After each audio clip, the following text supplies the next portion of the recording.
माशाल्लाह ये है पाकिस्तान का एक खूबसूरत इलाका जिसको स्वात कहा जाता है।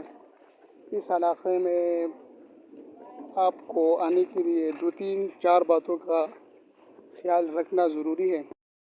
पर गोबर वगैरह टट्टी वगैरह ये बहुत बड़ी होती है, इसका ख्याल रखने बच के चलना है। और माशाल्लाह ये खूबसूरत सा सीन आपको नज़र आ रहा है, ये पुल जो ऊपर गया हुआ है, ये एक ज़बरदस्त सीन है जो कि स्वात का आलाम से आया हुआ है। और अब हम करीब से आपको दिखाने की कोशिश कर रहे हैं। ये वो नहर है जो दरियाई सिंध से भी बड़ा है और इसका चौड़ाई जो है 5000 फुट से भी ज़्यादा है, ऐसे सुना है। और इसका खुदाई जो है वो तकरीबन 3000 फुट नीचे है। माशाल्लाह ये आपको दिखाने की कोशिश कर रहे हैं। बहुत लोग किसी को छोड़ते भी नहीं है इसके पास जाने।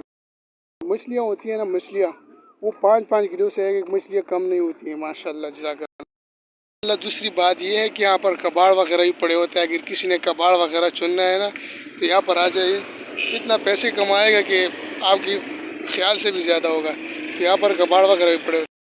माशाल्लाह ये जगह देख के मेरा दिल तो बाग बाग हो रहा है, क्योंकि इतना खूबसूरत जगह पहली बार देखने को मिलता है। उस तरफ पहाड़ है, इस तरफ नहर है। माशाल्लाह इस इलाके में इस सिंध में एक खसूसियत ये है कि यहाँ पर इंसानों की तरह जानवर भी रहते हैं। आप देख सकते हैं, ये देखें, ये बहुत बड़ा जानवर है। हम आपको दिखाने की कोशिश कर रहे हैं, इंशाल्लाह उधर जाके आप करीब से दिखाएंगे फिर। माशाल्लाह इस नहर की खसूसियत एक ये भी है कि यहाँ पर जो है तकरीबन 500 फुट लंबे होते हैं और 200 फुट वो चौड़े होते हैं। तो बहुत बड़े बड़े सांप हम आपको दिखाने की कोशिश कर रहे हैं। यहाँ पर किसी को छोड़ते भी नहीं है, क्योंकि ये बड़े बड़े सांप हैं, काट न ले हमें कभी। इसके अलावा यहाँ पे जो परिंदे होते हैं तो वो इंसानों से बड़े होते हैं। आप इस तस्वीर में देख सकते हैं, वीडियो में हम इनको जूम करेंगे, ये तकरीबन इंसानों से भी बड़े हैं। आप ये देख सकते हैं, ये जाल लगे हुए हैं मछली पकड़ने के लिए। यहाँ पे जो मछली होता है वो आपको देख रहे हैं बिल्कुल इंसानों की तरह है, बिल्कुल ये इंसानों की तरह बड़े बड़े मछली होते हैं। इसको पकड़ने के लिए जो है ना, जो शावल होते हैं वो लाए जाते हैं या जाल